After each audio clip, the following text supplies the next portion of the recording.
الصلاۃ والسلام علیہ یا رسول اللہ علیہ وسلم یا حبیب اللہ اعوذ باللہ من الشیطان الرجیم بسم اللہ الرحمن الرحیم۔ اچھا جی، سیرت پاک کے بیان میں یہاں تک بات پہنچ چکی تھی کہ غزوہ احد کے وہ جو روح فرسا مناظر تھے نا، جو آقا علیہ السلام اور کوئی اور صحابہ کرام رضوان اللہ علیہم اجمعین پر انتہائی مشکل لمحات تھے، ان صحابہ کرام کے وہ جن کی ڈیوٹی ادھر لگی تھی تیر اندازوں کی، حضرت عبداللہ بن جبیر کی سرکردگی میں، ان کی تھوڑی سی چوک کی وجہ سے یہ معاملات دیکھنے پڑے، تو کیفیت ایسی ہو گئی۔ تو اس کے نا جب آقا علیہ السلام کے اپنے دانت مبارک کو بھی اور اس طرح اور بھی تکلیف پہنچائی گئی، تو آپ نے یہ دعا کی، اللہم اغفر لقومی فإنہم لا یعلمون، اے اللہ مجھے بخش اور میری قوم کو بھی، میری قوم کو بخش، بے شک وہ نہیں جانتے کہ میرا کیا سٹیٹس ہے۔ اس موقع پر بعض اصحاب نے جاں بازی کی خوب داد دی، حالات ایسے تھے۔ چنانچہ حضرت طلحہ بن عبید اللہ رضی اللہ عنہ نے، جو عشرہ مبشرہ میں بھی ہیں، اس کثرت سے رسول اللہ صلی اللہ علیہ وسلم پر سے تیر روکے کہ ہاتھ بیکار ہو گیا، اس نے یہ کام چھوڑ دیا۔ حضرت ابو دجانہ حضور کے آگے ڈھال بنے کھڑے تھے، اللہ اکبر، ان کی پشت پر تیر لگ رہے تھے، مگر اپنے آقا علیہ السلام پر جھکے ہوئے تھے، کیا کہنے۔ حضرت سعد بن نبی وقاص بھی حضور انور صلی اللہ علیہ وسلم کی مدافعت میں تیر چلا رہے تھے، مدافعت مطلب دفاع ہے نا، اور کہہ رہے تھے آپ پر میرے ماں باپ قربان۔ حضور صلی اللہ علیہ وسلم خود ان کو اپنے ترکش میں سے تیر دیتے تھے اور فرماتے تھے پھینکتے جاؤ، ساتھ میں یہ بھی فرماتے تھے کہ میرے والدین تجھ پر قربان، کہیں یہ بھی آئے گا۔ سارے صحابہ تو سرکار کو یہ کہتے تھے کہ ہمارے والدین آپ پہ قربان جائیں، مگر سعد بن وقاص وہ ہیں کہ ان کو سرکار پاک فرما رہے ہیں میرے والدین تیرے اوپر قربان، تو خدمت یہ کر رہے تھے۔ تو تب ایک اور صحابی بھی اس شان کے مالک ہیں، لیکن فی الحال انہی کا تذکرہ ہے۔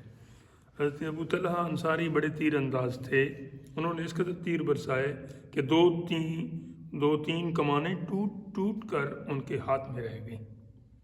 وہ حضور صلی اللہ علیہ وسلم پر چمڑے کی ڈھال کی اوٹ بنائے کھڑے تھے۔ حضور کبھی گردن اٹھا کر دشمنوں کی طرف دیکھتے تو ابو طلحہ عرض کرتے، آپ پر میرے ماں باپ قربان، گردن اٹھا کر نہ دیکھیے، ایسا نہ ہو کہ کوئی تیر لگ جائے، جسے آپ اوپر دیکھ رہے ہیں، یہ میرا سینہ آپ کے سینے کے لیے ڈھال ہے۔ آج حضور کے لیے بات کرنا بھی مسئلہ ہے، ایک یہ وقت بھی ہے اور یہ لوگ بھی ہیں کہ جو اپنی جان کو پیش کر رہے ہیں۔ آج بھی خوش قسمت ہیں، لیکن ہم جیسے کمزور ایمان والوں کو یہ کہاں نصیب۔ حضور کبھی گردن اٹھا کر دشمنوں کی طرف دیکھتے تو ابو طلحہ عرض کرتے، آپ میرے ماں باپ آپ پر قربان، گردن اٹھا کر نہ دیکھیے، ایسا نہ ہو کہ کوئی تیر لگ جائے۔ یہ ہو چکا، یہ میرا سینہ آپ کے لیے ڈھال ہے، یہ بھی ہو چکا۔ حضرت شماس بن عثمان قرشی مخزومی تلوار کے ساتھ رسول اللہ صلی اللہ علیہ وآلہ وسلم سے مدافعت کر رہے تھے، یہ وہی جو اوپر گزری ہے۔ دائیں بائیں جس طرف سے وار ہوتا تھا وہ ڈھال کی طرح کو بچا رہے تھے، یہاں تک کہ شہید ہو گئے۔ ابھی رمق حیات باقی تھا یا تھی کہ ان کو اٹھا کر مدینہ میں حضرت ام سلمہ کے پاس لے گئے، وہاں ایک دن رات زندہ رہ کر وفات پائی۔ رسول اللہ صلی اللہ علیہ وآلہ وسلم نے فرمایا کہ اس دن ڈھال کے سوا مجھے کوئی ایسی چیز نہ سوجی کہ جس سے شماس کو تشبیہ دوں۔ اس طرح سہیل بن، یہ سہیل نہیں ہے، سہیل بن حنیف انصاری اوسی اوس قبیل تیروں کے ساتھ مدافعت کر رہے تھے، اور حضور صلی اللہ علیہ وسلم فرما رہے تھے سہیل کو تیر دو، یا سہیل جو بھی تھے. حضرت قتادہ بن نعمان انصاری رضی اللہ عنہ حضور اکرم صلی اللہ علیہ وسلم کے چہرے مبارک کو بچانے کے لیے اپنا چہرہ سامنے کی ہوئے تھے. آخرکار ایک تیر ان کی آنکھ میں ایسا لگا کہ ڈھیلا رخسار پر آ گیا. یہ آنکھ نکل. حضور صلی اللہ علیہ وآلہ وسلم نے اپنے دست مبارک سے اس کی جگہ پر رکھ دیا اور یوں دعا فرمائی خدایا تو قتادہ کو بچا جیسا کہ اس نے تیرے نبی کے چہرے کو بچایا. بس وہ آنکھ دوسری آنکھ سے بھی تیز اور خوبصورت ہو گئی کہ پہلی آنکھ تو فرشتے نے ادھر سیٹ کی تھی نا، دوسری ساری کائنات کے سردار نے سیٹ کی. اثنائے جنگ میں مشرکین کی عورتیں شہدائے عظام کو مسلح کرنے میں مشغول تھیں، یعنی وہ ناک کان کاٹ رہی تھیں. خبیث عتبہ کی بیٹی ہند نے اپنے پاؤں کے کڑے، بالیاں اور ہار حضرت امیر حمزہ کے قاتل وحشی کو دے دیے اور خود شہداء کے کانوں اور ناکوں سے اپنے واسطے کڑے، بالیاں اور ہار بنائے. کیا بس وہ کرنا تھا.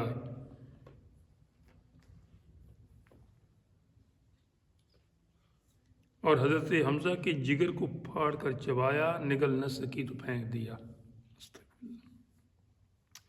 حضرت مصعب ابن عمیر علمبردار لشکر اسلام نے بھی آقا نامدار صلی اللہ علیہ وسلم پر جان قربان کر دی. جب ابن قمیہ لعین حضور کے قتل کے ارادے سے حملہ آور ہوا تو حضرت مصعب نے مدافعت کی مگر شہید ہو گئے. حضرت محمد بن شرابیل، یہ شرجیل نہیں ہے، شرابیل عبدری روایت کرتے ہیں کہ حضرت مصعب کا دایاں ہاتھ کٹ گیا تو انہوں نے بائیں ہاتھ میں جھنڈا لے لیا اور وہ کہہ رہے تھے وما محمد الا رسول، آخر تک پڑھ رہے تھے. یہ آیت 34 پارے میں ہے نا. پھر بایاں ہاتھ بھی کٹ گیا تو جھک کر جھنڈے کو دونوں بازوؤں کے ساتھ سینے سے لگا لی اور آیت مذکورہ زبان پر تھی، یہی والی نا جو اوپر پڑھی وما محمد الا رسول، ان کی زبان پہ جاری کر دی تھی. اچھا زبان پر تھی. راوی کا قول ہے کہ یہ آیت بعد میں نازل ہوئی مگر اس دن اللہ تعالیٰ نے بجواب قول قائل قد قتل محمد صلی اللہ علیہ وسلم کی زبان پر جاری کر دی تھی. انہوں نے کہا نا کہ یقیناً محمد صلی اللہ علیہ وسلم شہید ہو گئے ہیں، تو اس کے جواب میں ان کی زبان پر ہی اللہ تعالیٰ نے یہ الفاظ وہ جاری کر دیے. بعد میں یہ بطور آیت بھی نازل ہوئی. حضرت مصعب کے بعد اسلامی جھنڈا حضرت علی المرتضیٰ کو دیا گیا. جب رسول اللہ صلی اللہ علیہ وسلم شیب پر چڑھے، وہ جو پہاڑی تھی یا کیا، تو ابی ابن خلف سامنے آ کر کہنے لگا محمد اگر تم بچ گئے تو میں نہ بچوں گا. صحابہ کرام نے عرض کیا اگر اجازت ہو تو ہم میں سے ایک اس کا فیصلہ کر دے. حضور نے اجازت نہ دی اور بذات شریف حضرت حارث بن سما سے نیزہ لے کر اس کی گردن پر مارا جس سے فقط خراش آئی ہلکی سی. کون تھا؟ یہ ابی ابن خلف. اور لہو نہ نکلا، خراش آئی لیکن لہو نہ نکلا. ابی مذکور مکہ میں حضور سے کہا کرتا تھا کہ میرے پاس ایک گھوڑا ہے جس میں ہر روز 8 یا 10 سیر پختہ زرہ یعنی ذرہ جوار کھلاتا ہوں، یہ جوار باجرے جو ہوتے ہیں، اور اس پر سوار ہو کر آپ کو قتل کروں گا. آپ فرماتے بلکہ میں انشاءاللہ تم کو قتل کروں گا. جب وہ قریش میں واپس گیا تو کہنے لگا اللہ کی قسم مجھے محمد نے قتل کر دیا.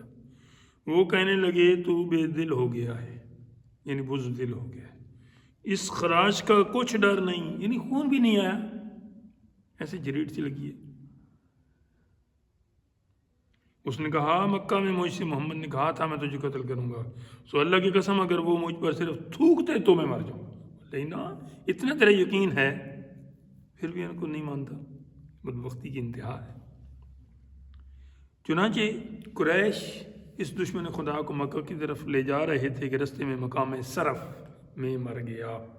یہ مقام صرف حضرت ام المومنین سیدہ میمونہ رضی اللہ عنہ کے ساتھ نکاح بھی اسی مقام پہ ہوا تھا کہ اس وقت صرف پھر آئے گا وہاں پہ، لیکن یہ صرف سین کے ساتھ ہے، وہ آپ کی صرف ناو نہیں جو سواد کے ساتھ ہے۔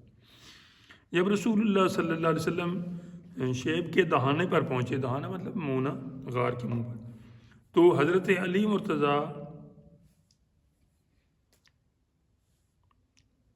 مہراس یا مہراس کنڈ سے اپنی ڈھال پانی سے بھر لائے تاکہ حضور پئیں، پانی کی کوئی جگہ ہوگی، اچھا جی، تو تاکہ بھر لائیں حضور پئیں، مگر آپ نے اس میں بو پائی اور نہ پیا، کوئی ایسی سمیل سی آئی نہ تو آپ نے نہیں۔ حضرت علی نے اس سے حضور کے چہرے سے خون مبارک دھویا اور سر مبارک پر گرایا۔ اس وقت حضور صلی اللہ علیہ وسلم نے فرمایا اشتد غضب اللہ علی من دمی وجہ نبی ہے یا وجہ نبی ہے۔ مشرکین اب تک تعاقب میں تھے، اچھا اس کا مطلب یہ ہے کہ اللہ کا غضب سخت ہے، ٹھیک ہے جی، اس پر جس نے اس کے پیغمبر کا چہرہ خون آلود کر دیا، یعنی زخمی کر دیا، مطلب کافر بہت زیادہ جلال کے مستحق ہوں گے۔ مشرکین اب تک تعاقب میں تھے، چنانچہ جب آپ اصحاب مذکور بالا کے ساتھ شیب میں تھے تو ان کے سواروں کا ایک دستہ بسرکردگی خالد بن ولید پہاڑ پر چڑھا۔ آپ نے دعا فرمائی کہ خدایا یہ ہم پر غالب نہ آئیں۔ پس حضرت عمر فاروق اور مہاجرین کی ایک جماعت نے قتال کیا یہاں تک کہ ان کو پہاڑ سے اتار دیا۔ یہاں رسول اللہ صلی اللہ علیہ وسلم ایک چٹان پر چڑھنے لگے تو ناتوانی اور دوری زرہ کے سبب سے نہ چڑھ سکے، وزن بھی زیادہ تھا اس کا، دونوں زروں کا، اور کچھ تھکاوٹ اور اس طرح ایک صبر آزما اور ایک کٹھن جنگ لڑ چکے تھے، تو یہ صورت بنی۔ یہ دیکھ کر حضرت طلحہ نے وہ کام کیا جس سے وہ بہشت کے مستحق ہو گئے۔ اس روز زخموں کی وجہ سے حضور صلی اللہ علیہ وسلم نے نماز ظہر بیٹھ کر ادا کی اور مقتدیوں نے بھی بیٹھ کر پڑھی۔ جب ابو سفیان نے میدان سے واپس ہونے کا ارادہ کیا تو سامنے کی ایک پہاڑی پر چڑھ کر پکارا، کیا تم میں محمد صلی اللہ علیہ وسلم ہیں؟ حضور نے فرمایا اس کا جواب نہ دو۔ پھر وہ پکارا، کیا تم میں ابن ابی قحافہ ہے؟ یہ حضرت ابوبکر صدیق کے نا، اس نے پوچھا تھا، کیونکہ ابو قحافہ آپ کے نا والد گرامی ہیں، ان کی کنیت ہے، نام تھا ان کا عثمان۔ تو جب آپ نے فرمایا کہ اس کا جواب نہ دو، اس نے پھر پکار کر کہا، کیا تم میں ابن خطاب ہے؟ مطلب عمر فاروق۔ جواب نہ ملا تو کہنے لگا یہ سب مارے گئے، کیونکہ اگر زندہ ہوتے تو ضرور جواب دیتے۔ حضرت عمر سے رہا نہ گیا، بول اٹھے، اوے دشمن خدا، تو نے جھوٹ کہا، وہ سب زندہ ہے، اللہ نے تیرے واسطے وہ باقی رکھا ہے جو تجھے غمگین کرے گا۔ فتح کے دن، اچھا وہ فتح مکہ والے، ابو سفیان بولا، اول حبل، اے حبل تو اونچا رہ، یہ اپنے اس بت کا نام لیا اس وقت، اسلام کے دامن میں نہیں آئے۔ صحابہ کرام نے حسب حضور ارشاد جواب دیا، اللہ اعلیٰ و اجل، اللہ اونچا اور بڑا ہے، اول اور حبل نہیں ہے، یہ حبل اور یہ دوسرے نہیں۔ ابو سفیان نے کہا، لنا العزا ولا عزا لکم، ہمارے لیے تو عزا ہمارا خدا ہے، تمہارے لیے تو عزا کوئی نہیں۔ صحابہ پاک نے ارشاد نبوی کے مطابق کہا، اللہ مولانا ولا مولا لکم، یہ سورہ محمد میں بھی یہ آیت آئی ہے، ذالک بان اللہ مولا الذین آمنوا وان الکافرین لا مولا لہم، کہ جو مسلمانوں پر مہربانی ہو رہی ہے یہ اس لیے کہ ان کا مولا اللہ تعالیٰ ہے، ان کا مددگار اللہ تعالیٰ ہے، کافروں پر نہیں، اس لیے کہ ان کا ادھر مددگار کوئی نہیں۔ اس کا معنی بھی ہے اللہ مولانا، اللہ ہمارا ناصر و مددگار ہے، ولا مولا لکم، اور تمہارا کوئی مددگار یا نصرت والا نہیں۔ ابو سفیان نے کہا آج کا دن بدر کے دن کا جواب ہے، یہ پیچھے اس دن تو نے ہمارا نقصان زیادہ کیا تھا جانی، آج ہم نے تمہارا وہ جواب دے دیا۔ لڑائی میں کبھی جیت کبھی ہار ہوتی ہے، تم اپنی قوم میں ناک کان کٹے پاؤ گے، میں نے اپنی فوج کو یہ حکم نہیں دیا مگر اس پر کچھ رنج بھی نہیں ہوا، یعنی میں نے نہیں کہا کہ اس طرح کی بدتمیزی بھی کرو، لیکن جنہوں نے کی ہے مجھے اس پہ کوئی دکھ بھی نہیں ہے۔ ٹھیک، نبی پاک علیہ السلام نے حضرت عمر سے فرما دیا کہ کہہ دیجیے ہاں بدر ہمارا اور تمہارا موعد ہے، یعنی وہ وعدے کی جگہ ہے۔ اس طرح جب مشرکین مکہ کو لوٹے تو صحابہ کرام کو خدشہ ہوا کہ مبادا وہ مدینے کا قصد کریں۔ مبادا کا پھر وہی معنی، کیا معنی ہے؟ کہیں ایسا نہ ہو، سنبھل کر پاؤں رکھنا حاجی و شہر مدینہ میں، کہیں ایسا نہ ہو کہ سارا سفر بیکار ہو جائے۔ مبادا کا معنی ہے کہیں ایسا نہ ہو۔ وہ صحابہ پاک کو اور عقل جی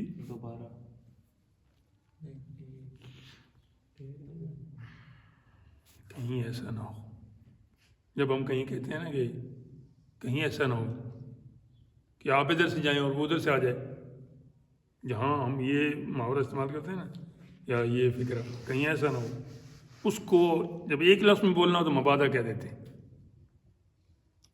بات سمجھ آئیے؟ میں اس کا معنی بتا رہا ہوں اور تم کسی اور چیک کرنا پڑے گی، اپنے اپنی سمجھے۔ اس لیے یعنی انہیں ڈر ہوا کہ کہیں اب یہاں سے جا کے یہ مدینہ شہر پر حملہ نہ کر دیں۔ ہم تو بے شک باہر نکل کے آ گئے، لیکن ان کو پتہ ہے کہ یہ ادھر ہیں اور زیادہ تر تو شہید بھی ہو گئے ہیں اور باقی بھی زخمی، تو پیچھے تو میدان کھلا ہے تو کہیں ادھر نہ چلے جائیں۔ تو یہ خدشہ ہوا صحابہ پاک کو، اس لیے حضور صلی اللہ علیہ وسلم نے حضرت علی المرتضیٰ کو دریافت حال کے لیے بھیجا اور فرما دیا کہ اگر وہ اونٹوں پر سوار ہوں اور گھوڑوں کو پہلو میں خالی لیے جا رہے ہوں تو سمجھنا کہ وہ مکہ کو جاتے ہیں، اگر اس کا عکس کریں تو مدینے کا قصد رکھتے ہیں، یعنی اگر گھوڑوں پر سوار ہیں تو پھر وہ جلدی میں ہوں گے اور مدینہ شریف پر حملہ آور ہونے کے لیے جا رہے ہیں، لیکن اگر وہ اونٹوں پر سوار ہیں اور گھوڑے خالی جا رہے ہیں تو اس کا مطلب ہے کہ اب وہ ایزیلی جا رہے ہیں اور واپسی کے پروگرام میں ہیں۔ کیا مطلب دیکھیں، حضرت مرتضیٰ خبر لائے علی المرتضیٰ کہ وہ اونٹوں پر سوار گھوڑوں کو خالی لے جا رہے ہیں اور مکہ کی طرف متوجہ ہیں، یعنی ان کا وجہ چہرہ مکہ شریف کی طرف ہے۔ سنلقی فی قلوب الذین کفروا الرعب، قرآن پاک سورۃ آل عمران آیت نمبر 151۔ مشرکین کے اسی فرار کی طرف اشارہ ہے جیسا کہ پہلے آ چکا ہے۔ سنلقی بہت جلد ہم ڈالیں گے، فی قلوب الذین کفروا ان لوگوں کے دلوں میں جنہوں نے کفر کیا، الرعب تمہارا رعب، یعنی یہ حالت کر کے بھی اب بھی وہ ڈر رہے ہیں کہیں ابھی پھر لینے کے دینے نہ پڑ جائیں، تو ادھر نہیں جا رہے، ورنہ انہیں کوئی رکاوٹ نہیں تھی۔ خواتین اسلام نے بھی اس غزوہ میں حصہ لیا، چنانچہ حضرت عائشہ صدیقہ اور ام سلیم، یہ والدہ ہیں حضرت انس کی، جو نبی پاک علیہ السلام کے خادم تھے، 10 سال رہے تھے اور بچے تھے، پانچے چڑھائے ہوئے کہ جس سے ان کے پاؤں کی جھانجریں نظر آتی تھیں، مشقیں بھر بھر کر لاتی تھیں اور مسلمانوں کو پلاتی تھیں، جب مشقیں خالی ہو جاتی تو پھر بھر لاتی اور پلاتی۔ حضرت ام سلیت، یہ والدہ ہیں حضرت ابو سعید خدری رضی اللہ عنہ کی، بھی یہی خدمت بجا لا رہی تھی۔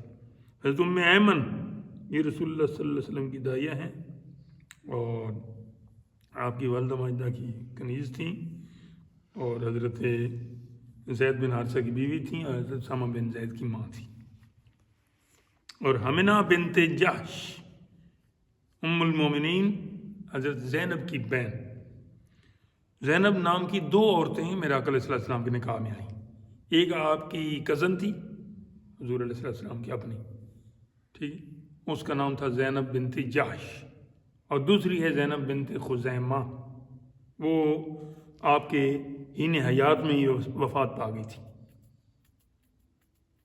ظاہری زندگی مبارک میں نبی پاک علیہ السلام کی 2 ازواج امہات المومنین وصال کر گئی تھیں، ایک تو خدیجہ الکبریٰ پہلی جو ہیں، اس وقت تو دوسری شادی پھر ہوئی ہی نہیں کسی اور عورت سے، بعد میں جو ایک وقت میں 9 رہی ہیں، لیکن ان میں بھی ایک جو ہے وہ وفات پا گئی تھی، غالباً 3 ہی مہینے ان کی ایسے گزری تھی، زینب بنت خزیمہ۔ پیچھے رہ گئی زینب بنت جحش، انہی کی بہن یہ حمنہ بنت جحش ہے، ٹھیک ہے۔ زینب بنت جحش جو ہیں یہ حضرت زید بن حارثہ کی پہلے بیوی تھی، حضرت خدیجہ الکبریٰ کی غالباً بھتیجی تھی، تو پھر ادھر سے طلاق ہوئی، تو اسی وجہ سے زید کا نام بھی قرآن پاک میں آیا ہے، تو پھر ادھر سے طلاق ہوئی تو اللہ تعالیٰ نے وہ روایت توڑنی تھی جو اپنے باپوں کے نام کے ساتھ پکارنے والی بات ہے، تو آقا علیہ السلام کی وہ پھر زوجہ مطہرہ بنی۔ نبی پاک علیہ السلام نے فرمایا تھا کہ میرے جانے کے بعد، اس دنیا سے پردہ فرمانے کے بعد، سب سے پہلے میری بیویوں میں سے جو میرے پاس پہنچے گی وہ ہوگی جس کے ہاتھ لمبے ہیں، جس کے ہاتھ لمبے ہوں گے۔ تو ساری ازواج نے آپس میں ہاتھوں کا ماپ شاپ کیا، تو غالباً سودا کے ہاتھ لمبے نکلے یا کوئی اور تھیں ان کے نکلے، تو فوت پہلے یہ ہو گئی زینب بنت جحش۔ تو پھر نتیجہ یہ نکالا گیا کہ ہاتھ لمبے سے مراد یہ نہیں کہ ظاہراً ہاتھ لمبے یا چھوٹے ہیں، بلکہ جن کے ہاتھ لمبے تھے یعنی صدقہ میں وہ کثرت کرتی تھیں باقیوں سے بڑھ کر، تو وہ صدقہ بہت کرتی تھی اللہ کی رضا کے لیے، پھر یہ مراد ہو۔ 12 ان کی بہن بھی اس میں شامل ہوئی، کیا نام تھا؟ حمینہ، پانی پلاتی اور زخمیوں کی مرہم پٹی کرتی تھی۔ حضرت عمارہ یا عمارہ نصیبہ بنت کعب انصار، زوجہ زید بن عاصم انصاری مازنی، اپنے شوہر اور دونوں بیٹوں کے ساتھ مشق لے کر نکلیں۔ جب رسول اللہ صلی اللہ علیہ وسلم کے ساتھ صرف چند جانباز رہ گئے تو یہ حضور کے پاس پہنچیں اور تیر اور تلواروں سے کافروں کو روکتی رہیں۔ اللہ، جب ابن کمیہ لعین حضور کی طرف بڑھا تو حضرت مصعب ابن عمیر اور چند مسلمان مقابل ہوئے، ان میں عمارہ بھی تھیں۔ اللہ، ابن کمیہ نے ان کے کاندھے پر ایسی ضرب لگائی کہ غار پڑ گیا۔ کمینے عمارہ نے کئی وار کیے مگر وہ دشمن خدا دوری زرہ پہنے ہوئے تھا، اس لیے کارگر نہ ہوئے۔ حضرت صفیہ حضرت امیر حمزہ کی بہن ہیں، اور حضرت امیر حمزہ حضور پاک کے چچا جی ہیں، تو پھر یہ بھی آپ کی پھوپھی ہوئیں، یہ بھی تھیں۔ مسلمانوں کی شکست پر احد میں نیزہ ہاتھ میں لے آئیں اور بھاگنے والوں کے منہ پر مار کر کہتی تھیں کہ تم رسول اللہ صلی اللہ علیہ وسلم کو چھوڑ کر بھاگتے ہو۔ پھر بھائی کی لاش دیکھ کر بڑے استقلال سے انا للہ و انا الیہ راجعون پڑھا اور دعائے مغفرت کی۔ یہ اکثر لوگ غلط پڑھتے ہیں، انا للہ کرتے رہتے ہیں۔ بڑے بڑے پیر صاحبان، بڑے بڑے مولانا صاحبان، بڑے بڑے اپنے آپ کو علماء کہلانے والے جہلا، انا للہ۔ جب قرآن پاک پڑھنا ہی آپ کو سیدھا نہیں آتا تو آپ اور کیا اصلاح خاک کرو گے؟ اللہ تعالیٰ سب کو صحیح پڑھنے کی، سب کو صحیح پڑھانے کی توفیق دے، اللہ ماشاءاللہ جو ٹھیک ہیں ان کو چھوڑ کر باقی ایسے ہی کرتے ہیں۔ انا، یہ آپ صحیح پڑھو، انا للہ و انا الیہ راجعون، بلکہ وہ انا پہ پھر مات بھی آ جاتی ہے، لیکن ایسے انکل کے اندھے ہیں یعنی کچھ دکھتا ہی نہیں ہے، کوئی بتائے تو پھر ان کی ہتک ہے۔ قرآن پاک کی ہتک ہو ان کے بال بیکا نہ ہو۔ جب مشرکین میدان کارزار سے چلے گئے تو مدینہ کی عورتیں صحابہ کی مدد کو نکلیں، ان میں حضرت فاطمہ الزہرا سلام اللہ علیہا رضی اللہ تعالیٰ عنہ بھی تھیں۔ جب حضرت فاطمہ نے حضور اکرم صلی اللہ علیہ وسلم کو دیکھا تو خوشی کے مارے حضور کے گلے لپٹ گئیں، اللہ اکبر کبیرہ، اور آپ کے زخموں کو دھونے لگیں۔ حضرت علی المرتضیٰ ڈھال سے پانی گرا رہے تھے، جب فاطمہ نے دیکھا کہ پانی سے خون زیادہ نکل رہا ہے، پانی اوپر گرانے سے، تو چٹائی کا ایک ٹکڑا جلا کر لگا دیا، جس سے خون بند ہو گیا۔ یہ جو راکھ ہوتی ہے نا، چھائی اسے کہتے ہیں، اس کے ساتھ تیمم جائز نہیں ہے۔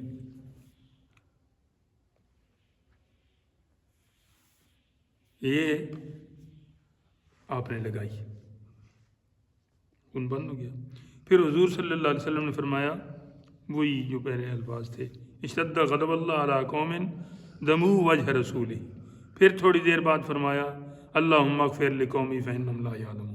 اس کے بعد نبی پاک علیہ السلام نے محمد بن مسلمہ کو حضرت سعد بن ربیع کا حال معلوم کرنے کے لیے بھیجا۔ حضرت محمد بن مسلمہ نے حضرت سعد کو مقتولین میں زخمی پایا، یعنی باقی تو شہید ہو گئے تھے، تو یہ درمیان میں ابھی شہید نہیں ہوئے تھے لیکن قریب تھے۔ کون؟ سعد بن ربیع۔ کس کو بھیجا؟ محمد بن مسلمہ کو۔ ان پر تیر، تلوار اور نیزے کے 70 زخم تھے، ان میں فقط رمق حیات باقی تھا، یعنی بالکل کچھ تھوڑا سا نا جان باقی تھی۔ حضرت محمد بن مسلمہ نے کہا، مجھے رسول اللہ صلی اللہ علیہ وسلم نے حکم دیا ہے کہ میں دیکھوں کہ تم زندوں میں ہو یا مردوں میں۔ حضرت سعد نے دھیمی آواز سے جواب دیا، میں مردوں میں ہوں۔ رسول اللہ صلی اللہ علیہ وسلم کی خدمت میں میرا سلام پہنچانا اور عرض کرنا کہ سعد بن ربیع آپ سے گزارش کرتا ہے کہ اللہ تعالیٰ آپ کو ہماری طرف سے اچھی جزا دے، جو اس نے کسی نبی کو ان کی امت کی طرف سے دی ہے، اور اپنی قوم کو میرا سلام پہنچانا۔ یہ صحابی کو کہہ رہے ہیں، محمد بن مسلم کو، یہ سننا پیغام، اور ان سے کہنا کہ اگر کوئی دشمن تمہارے پیغمبر تک بارادہ قتل پہنچ جائے اور تم میں سے ایک بھی زندہ ہو تو خدا کی بارگاہ میں تمہارا کوئی عذر نہ ہوگا۔ یعنی تم یہ نہیں کہ میں بچوں کو اسکول پہنچانا تھا تو فلاں، تو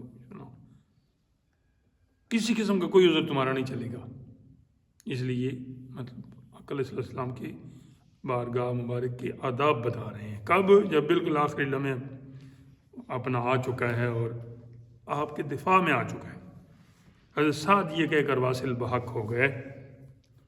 حضرت محمد بن مسلمہ نے حضور کی خدمت میں صورتحال عرض کر دی۔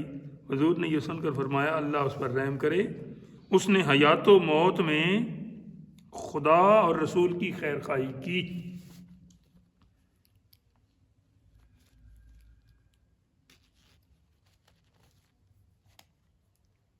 جو خیال آپ کا ہے وہ نہیں، میں نے تھوڑا سا آگے جانا ہے۔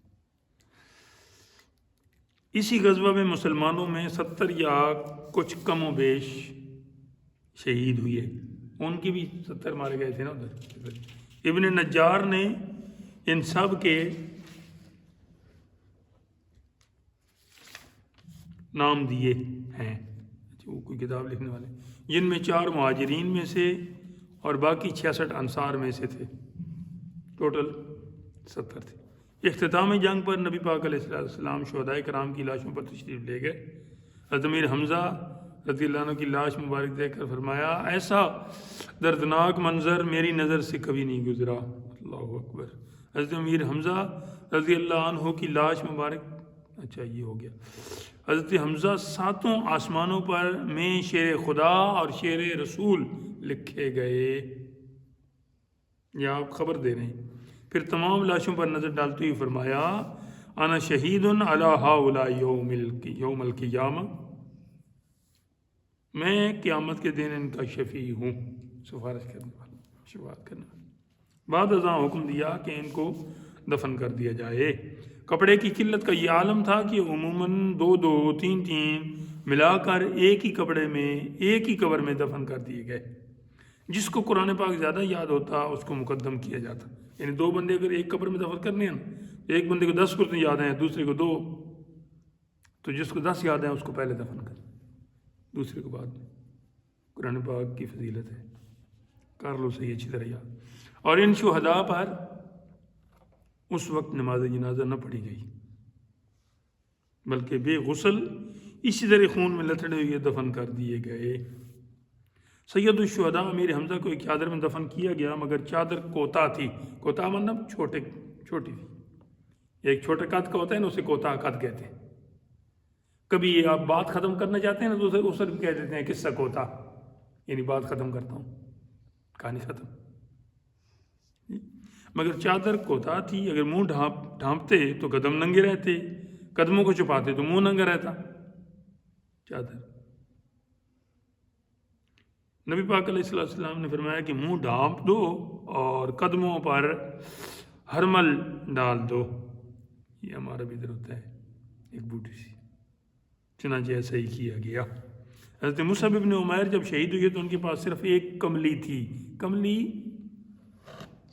چادر کو کہتے ہیں، اور کملی پاگل کو بھی کہتے ہیں۔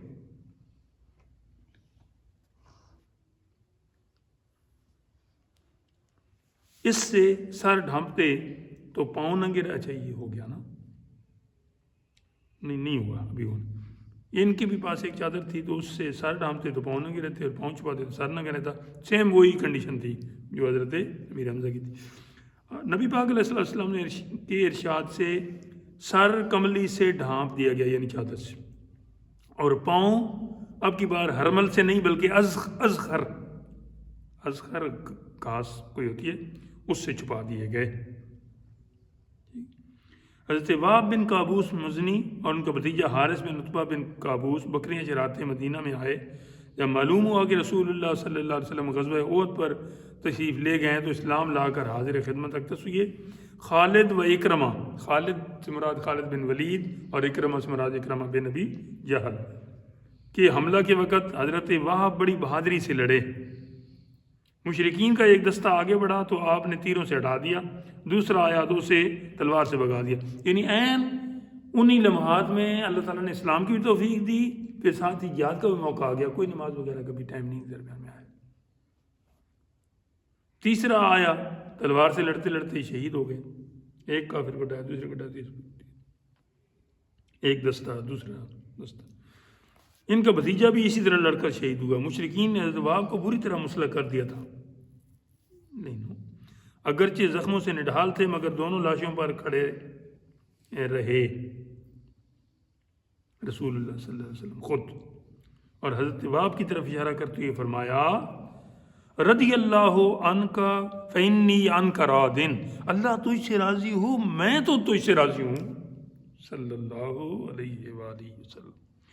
حضرت وہب کو لاحد میں رکھا گیا، لاحد قبر کو کہتے ہیں، تو حضور اکرم صلی اللہ تعالیٰ علیہ وآلہ وسلم نے ان کا سر انہی کی چادر سے چھپا دیا، مگر وہ چادر ان کے نصف ساق تک پہنچی، ساق پنڈلی کو کہتے ہیں، یعنی وہ زیادہ لمبی نہیں تھی، اس لیے حضور صلی اللہ علیہ وسلم کے ارشاد سے پاؤں پر ادھر بھی ہرملی ڈال دی گئی جو پہلے تھی حضرت امیر حمزہ کے وقت۔ حضرت عمر فاروق سعد بن نبی وقاص تمنا کیا کرتے تھے کاش ہم خدا تعالیٰ سے مزنی کے حال میں ملیں، یعنی جس طرح یہ وہب بن قابوس مزنی ہیں اور ان کا انجام ہوا ہے اور ان کی آخرت آئی ہے، ہمارا بھی ایسا ہو۔ اس سے آگے انشاءاللہ کل، یا کل تو نہیں، پھر جب منگل کو انشاءاللہ، بلکہ منگل نہیں انشاءاللہ پیر کو، کیونکہ پیر کو سیرت کا ہوتا ہے نا اوریجنل۔ تو السلام علیکم،